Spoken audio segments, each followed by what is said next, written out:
Hello, everyone. Welcome back to the Maren Show. A series is out on Hulu called Mrs. America, and it tells vicious lies and smears pro-life hero Phyllis Schlafly, who passed away in 2016. Her daughter is going to join me to explain what that series got wrong and who her mother really was. That's coming right up. Stay with us.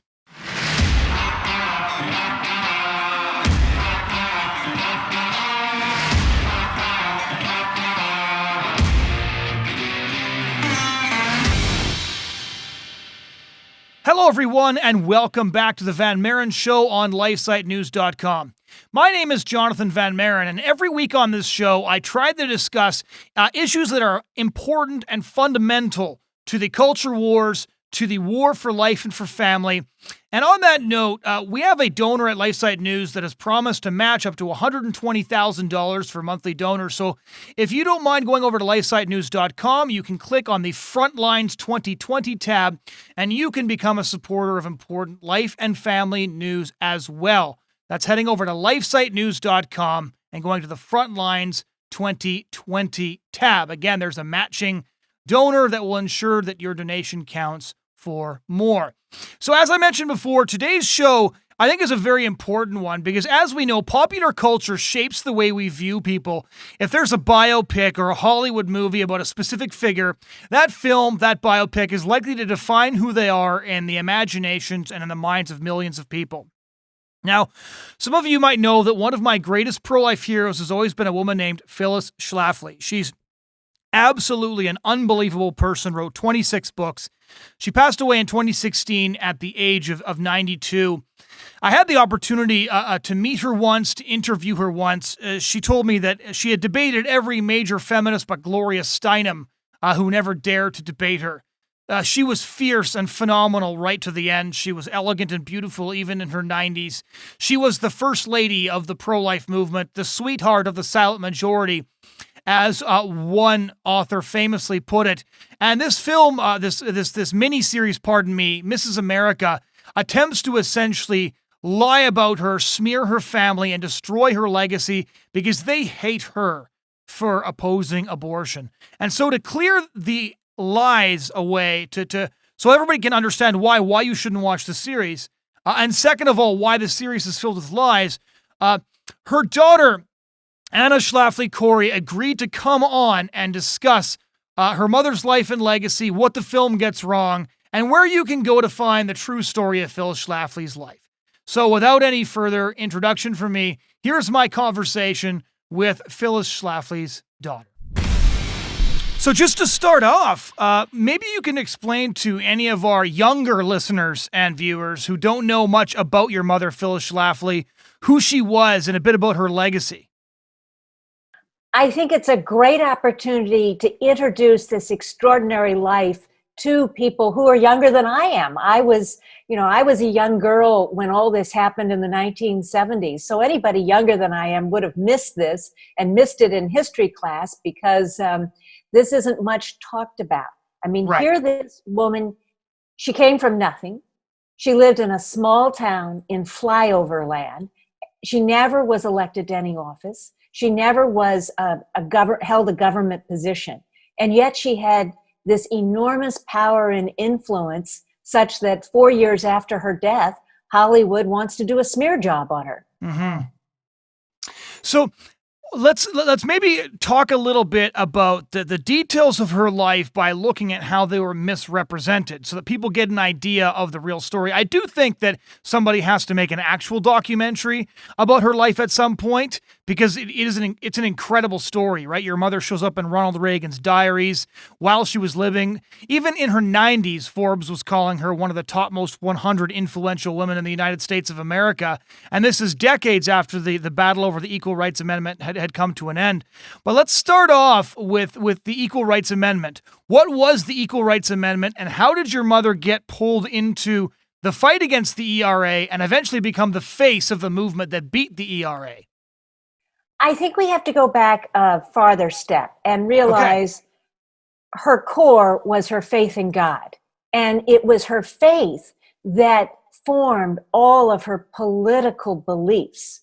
And she didn't the movie tries to present her as this power mad conniver. Yeah. But no, it came from her core beliefs. Her faith in her Savior, Jesus Christ, formed everything that she thought politically. And her first taste of getting active was fighting communism and fighting the existential threat of the Soviet Union in the 1950s and 60s, and how important it was that the United States have a strong military defense to secure the liberties of the United States, because she saw communism as a godless threat to her security. Well, what's interesting as well, so we go from her anti-communism, and she wrote a number of books with significant admirals. I believe she wrote 27 books throughout her life. But I noticed that even with this miniseries, this alleged docudrama, it sort of jumps in. It's fully drama. It's fully fictional. They make up characters, they make up dialogue, they make up scenes. They had an agenda. There is nothing documentary about this. They declined to talk to the historian who wrote a book about my mother's work named Donald Critchlow, and it's called Phyllis Schlafly and Grassroots Conservatism. They didn't even want to talk to him. They wanted to make things up, and they did. So here's a question that I wanted to ask you, actually, because I'm sure you've read the book by Carol Felsenthal, The Sweetheart of the Silent Majority. Yes. And I read that book as recently as a couple of months ago. And throughout the book, chapter after chapter, she keeps on saying things like the feminists were so positive that Phyllis Schlafly couldn't be sincerely motivated. They were so positive that there had to be something cynical, some sort of conspiracy at play, because they simply could not bring themselves to believe that a woman might totally reject their view of what liberation actually was. Now, basically... Yes, the feminists, you have to...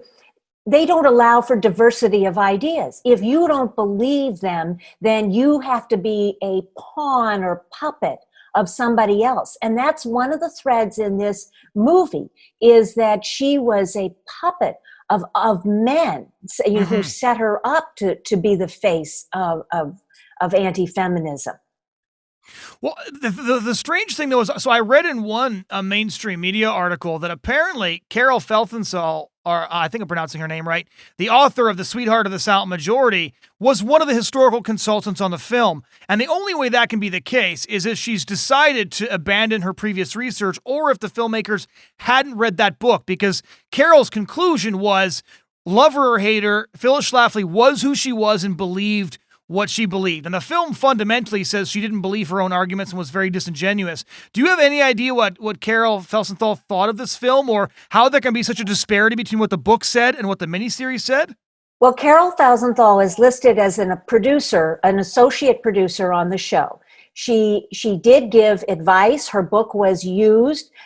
She talked to the actors. She described things. I mean, a lot of the details that they got right obviously came from Carol Felsenthal and her voluminous notes from the 1970s when she was interviewing not only my mother, but most members of my family. The book she wrote, Sweetheart of the Silent Majority, is an excellent book and has a real, really showcases. But you see, Carol Felsenthal was a useful idiot for the agenda of this movie. She never involved herself to find out the message that they were going to take. So if you read the introduction to Sweetheart, Carol Felsenthal talks about how she chased down every rumor about Phyllis Schlafly being, or that she was racist, or that she was aligned with racism, or any of those things. She chased them all down and found out that they were all false allegations. What does the movie do? The movie tries to present her as aligned with racists. I mean, that's the kind of, they had an agenda, and they used Carol Felsenthal's information, but they rejected her conclusions. Now, Carol Felsenthal has written voluminously about how she found Phyllis Schlafly to be a fascinating person, and she liked her personally, but she rejected her ideas, and she disagreed with her on every issue, and that it just made her mad that Phyllis was so likable, and when she was spouting these things that Carol didn't like. But one of the key deviations from Carol's book, which is why I was stunned to find out she was a historical consultant on this miniseries, is Carol specifically spends a couple of chapters talking about how the feminists were sure that your mother and father's marriage must have been terrible. She was sure the kids must have been neglected. But she says at one point in the book, even the neighbors who didn't like Phyllis admitted they had a wonderful family life, right? She couldn't find a single shred of evidence that the sort of relationships that end up showing up in the miniseries existed. And so they're either ignoring all of the research done on this issue, and this is the only personal biography of your mother that's ever been written. And I think we're due for another one, but this is the only one that's been written so far. So the only evidence that they actually had got rejected entirely. And so I'm really wondering how they could square claiming that they were using this book as a source with the fact that they literally portray things that Carol writes have been discredited in the book they claim is one of the sources. Well, it's a question for Carol Felsenthal to answer, because she didn't see a preview cut of the show. So the question is, how does she feel about it now that she's seen it, and how they twisted her advice in the movie? I don't know how she feels, because she certainly agrees with the feminists, but she knows that the portrayal they do in the movie of Phyllis Schlafly is inaccurate and malicious. Let's double back just a little bit. You talked about your mother as a well-known anti-communist. And, the film sort of jumps in just prior to her getting involved in the ERA fight, because they don't want to talk about the fact that your mother already had a prestigious career prior to becoming involved in the fight against the ERA. It goes virtually unmentioned that, 3 million copies of her book, A Choice Not an Echo, sold out of her garage during the 1964 nomination race. And that book is credited with getting Barry Goldwater the nomination. And I always remember that George Will once said, without Buckley, no National Review; without no National Review, no Goldwater; without no Goldwater, no Reagan; without Reagan, no end to the Cold War. So Bill Buckley won the Cold War. And I thought, well, if you take what historians say about Barry Goldwater winning the nomination because of Choice Not an Echo, you could also say no Phyllis Schlafly, no Barry Goldwater, no Ronald Reagan, no Ronald Reagan, no end of the Cold War. So Phyllis Schlafly won the Cold War. All of this gets completely ignored by the entire series. Well, I'm not sure. I've only seen half of it. I'm seeing it with the public like everybody else. I didn't see a preview copy. But why Phyllis Schlafly was a threat in the 70s and still a threat today is that she created the pro-family movement. She inspired women who had not previously been involved in the political scene, women who were housewives, homemakers, women in small towns, women across the country, who then decided that their voice needed to be heard on these issues that affected their family and their future. And that was the coalition that elected Ronald Reagan. But because you can draw the line that the votes that Barry Goldwater didn't get in 1964 were the votes that Ronald Reagan got in 1980 because of this new movement of women who were opposed to the feminist ideology. So let's start with, how did your mother get involved in the fight against the Equal Rights Amendment? Because one of the things that's accurate is that she was primarily interested in anti-communism. She was primarily interested in Republican politics and the internecine fights going on in the Republican Party. She was a conservative. She was against the establishment. How did she get involved in the fight against the Equal Rights Amendment specifically? Well, I think it is a continual line. They presented in this movie as a pivot. But when my mother read what the Equal Rights Amendment says, which is equality of rights under the law shall not be denied or abridged on account of sex, she realized that that would affect the U.S. military. And she was very concerned that America have a strong military defense. And at that time, there was still a draft. We were at war. Boys were dying in combat. And she saw that this would require the drafting of women and require women on the combat front lines. And that would weaken our military force. And as she liked to say, there's no military force that the Americans are going to be fighting where they have women on the front lines. Mm-hmm. So maybe give a lot of younger listeners and viewers won't know this, because the Equal Rights Amendment, as we know, is up again. It's being pushed for again by the Democrats. We had another guest on this show a few months ago to talk about the Equal Rights Amendment in its new form. But what were the odds that your mother was up against when she decided to tackle the Equal Rights Amendment? Because I remember, so I interviewed her a couple of years before she passed away, and she said I was up against 2 presidents, 2 first ladies, almost the entire Senate.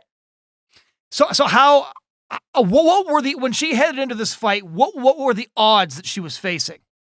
They were enormous odds, because the Equal Rights Amendment, in order to amend the Constitution, you need a supermajority of Congress and a supermajority of the states. It had already sailed through Congress and was on its way being ratified by the states when she started the fight. The 3 presidents who opposed her were Nixon, Ford, and Carter. So note that they were Republican and Democrats, because both the Republican and Democratic parties were in favor of this amendment. And then there was the news media, Hollywood stars and celebrities, the whole pop culture that the time has come for this type of sex-neutral society. The culture was completely opposed, and so she rallied people who had not been involved before, and she inspired women and gave them a voice, and they ran with it. And so how did she get from, okay, the Equal Rights Amendment is a threat, the entire political establishment of both parties is against me, the president of the United States is against me. I believe Hawaii confirmed their support for the ERA, 30 minutes after the congressional vote? Like, states were falling like dominoes almost immediately after the ERA got passed. And then Phyllis Schlafly stepped in. And it's interesting because both Donald Critchlow in his book, as well as Carol Felsenthal, basically state if Phyllis Schlafly hadn't stepped in, the Equal Rights Amendment would have passed. There's just so how did she create this? How did she beat this? It's so hard for a lot of people to think about, the way she would refer to herself, right? A housewife from Alton stepped into the way of this oncoming train and stopped it. So how did she do it? Well, it's nuts and bolts lobbying, which is you get people who are actual voters in state representative districts to go and talk to their representative. It's really amazing how few people can impact a vote within the state, because most people they don't even know who their state rep is, much less call them up on the phone or go to the state capitol and talk to them. So if you get a handful of people to go to a representative in his office and talk to him, that is hugely impactful. And learning how to do that kind of on-the-ground lobbying is very effective. It's very effective today, because people think, well, I'm just one lonesome voice out here. Mm-hmm. But what this shows is one lonesome voice can have a profound effect if you actually show up and lobby your representative, because they do listen to the voters in their district. So how did she create these networks? Obviously, her newsletter was extremely famous. And then how did she achieve her very, very first victory, the very first state where the ERA lost when the feminists were sure it was going to win? Well, so back then, and I know this is hard to believe now, but we only had a telephone and the U.S. postal mail. And so you could mail things out, but that was a little slow. You could call people, but that's one by one. There's no blast email type of things that we are so used to today to get the word out. It seems so easy today. But we didn't even have fax machines back then. But what she did was to utilize a telephone tree. where she would call 10 people, and each of those 10 people would call 10 people, and each of those 10 people would call 10 people. And that kind of, that was the kind of building a network of getting people involved, and to, whether it was to show up at a rally at a state capitol, or to call a state representative on this particular issue. So that is the nuts and bolts of direct lobbying, which is what our representative democracy is all about. So when did the feminists start to understand that the housewife from Alton and the legions of housewives that were following her leadership posed a real threat to something they thought was going to be a piece of cake? Well, I think when the bandwagon started to slow down, they started to get more worried about it, but they certainly always thought that it could be passed.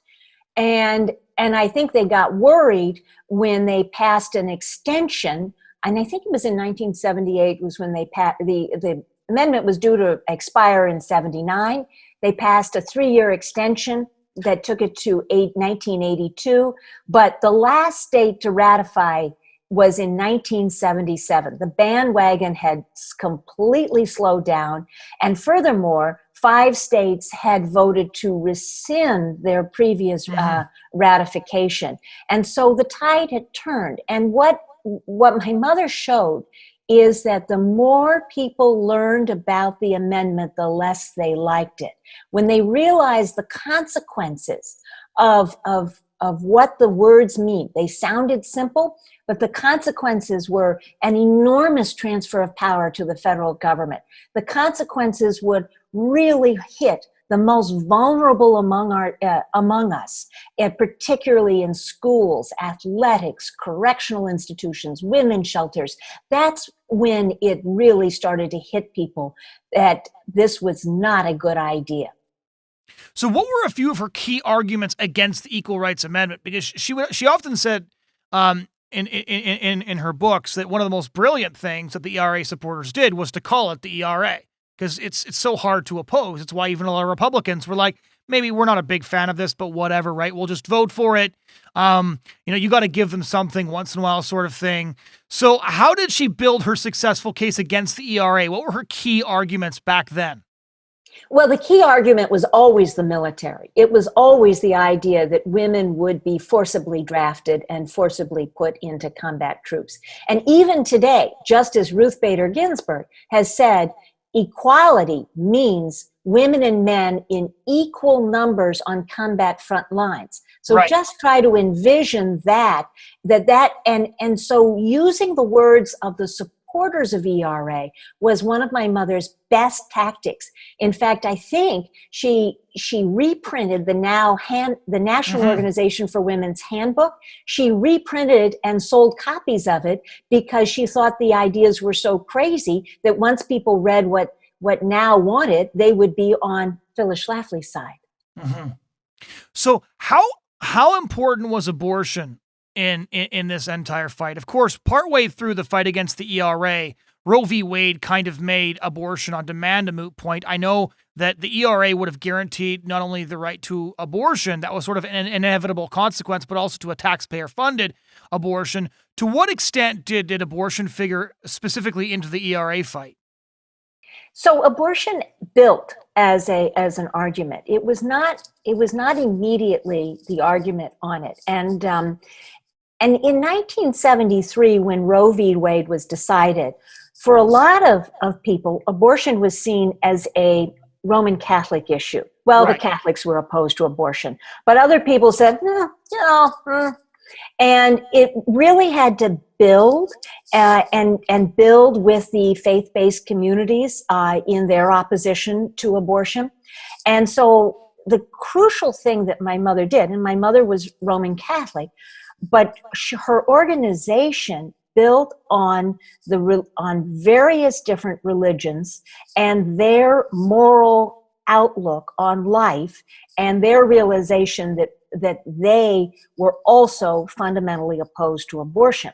And so she built this coalition of Catholics, evangelicals, Baptists, Church of Christ, Church of Latter-day Saints, Orthodox Jews. She built this coalition of people who said, no, we're going to take a moral stand on this. And that's what brought the fight over abortion into focus for these other groups, which at first didn't really want to align themselves with Catholics because people didn't have cross alignments among the religions back then.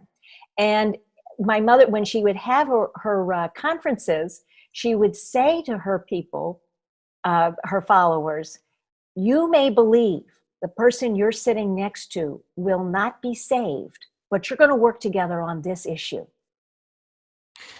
When did abortion become one of her bigger issues? So when I interviewed her back in 2014, she talked about how the pro-life issue was really one of the issues that animated her, and that in addition to, well, she told Carol Felsenthal that her idea of a vacation was a Republican convention. And when I interviewed her, she said that from 1976 onwards, they worked state by state to have a pro-life plank nailed down on the Republican platform.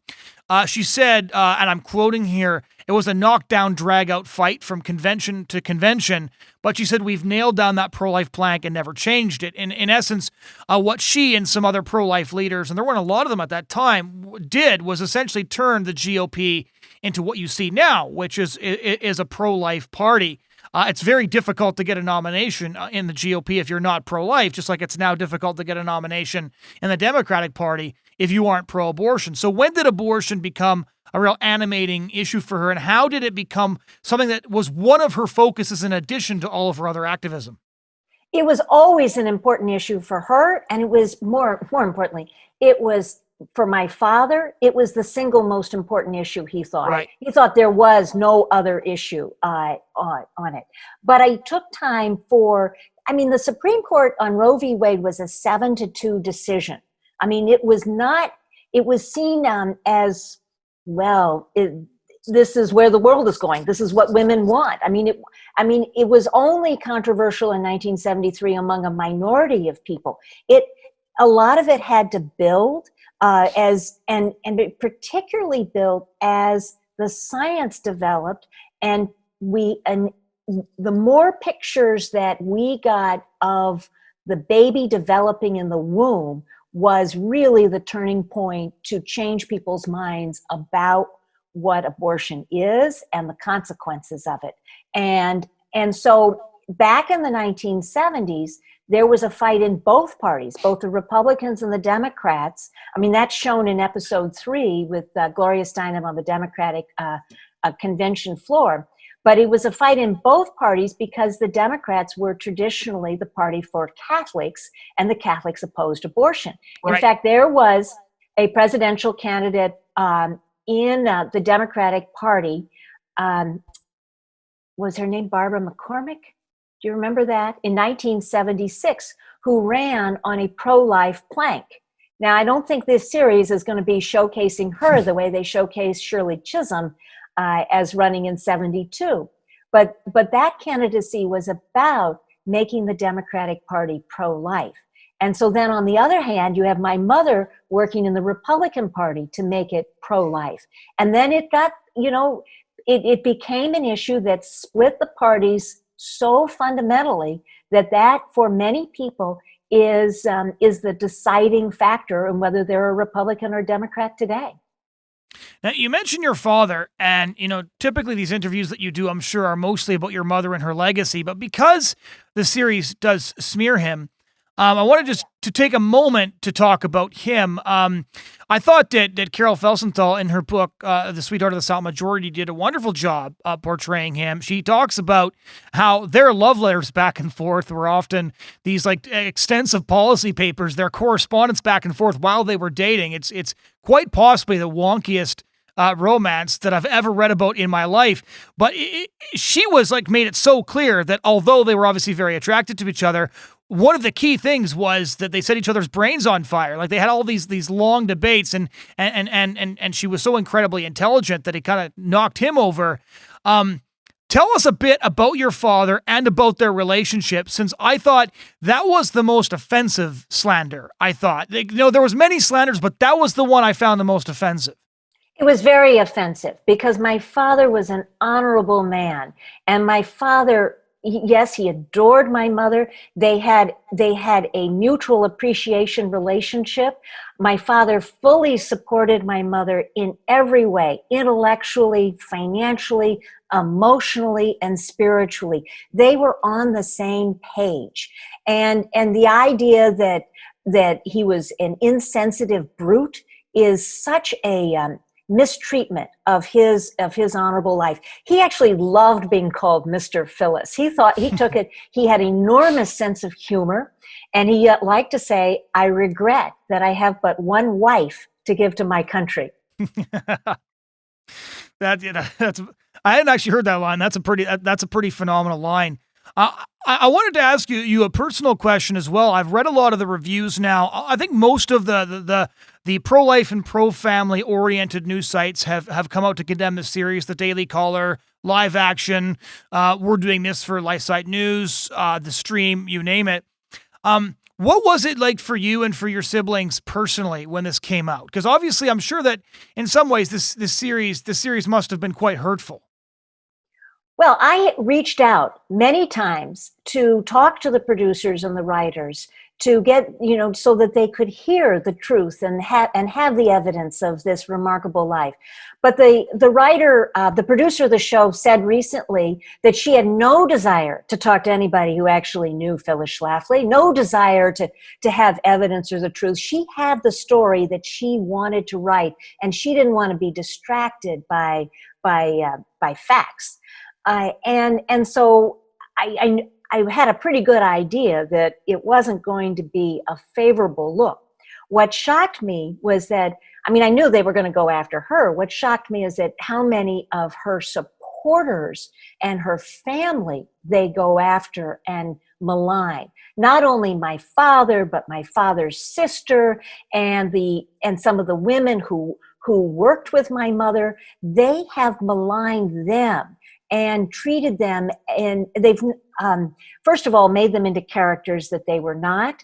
Right. Second of all, put words in their mouths that they never would have said, but most importantly, treating them as kind of ignorant, shallow people who were led along by this, and not giving them the full characterization that really these wonderful people deserve. The women who followed my mother were no shrinking violets. My mother made leaders, and she encouraged people to become leaders, and they did. And they were forceful people who wrote books, who got out, who started their own organizations, and that's really the success of my mother, was figuring out how to expand her reach by duplicating herself across the country with these wonderful leaders in their state organizations.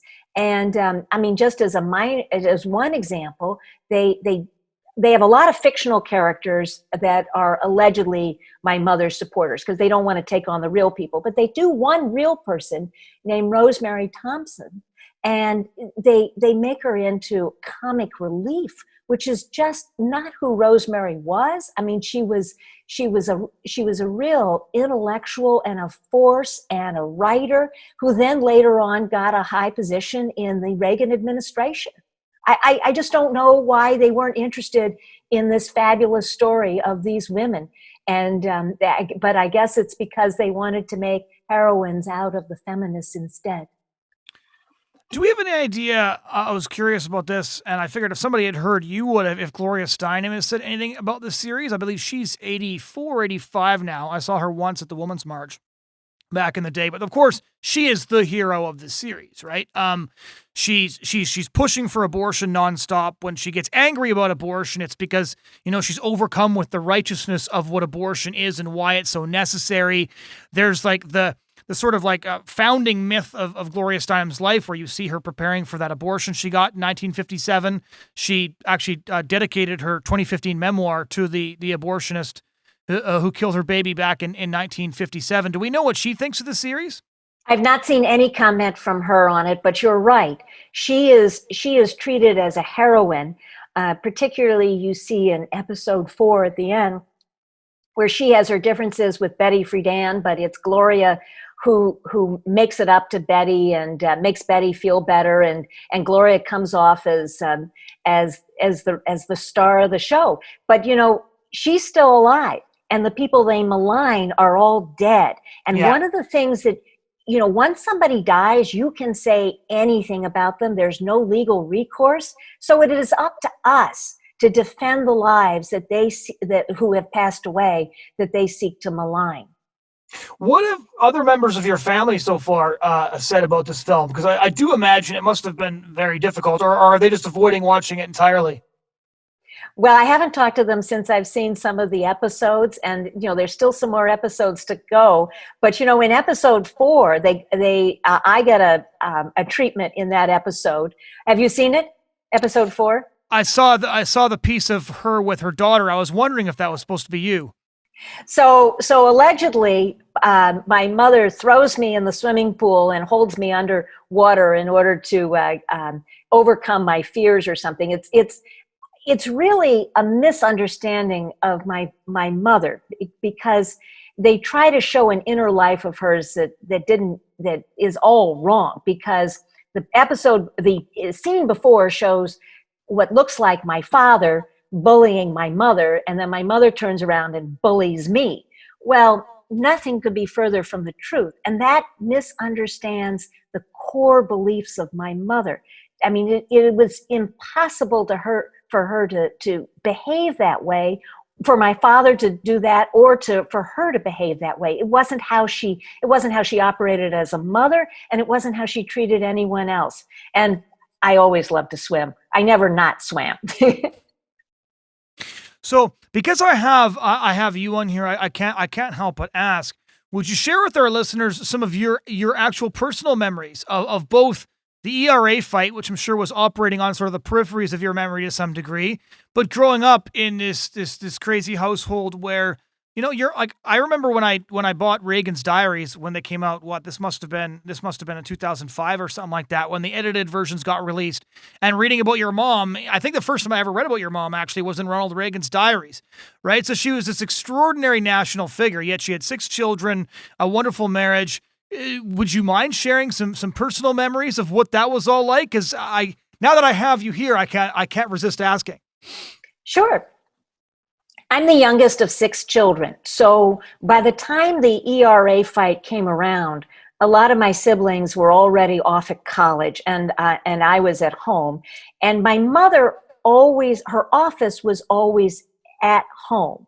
Her office was at the center of our house.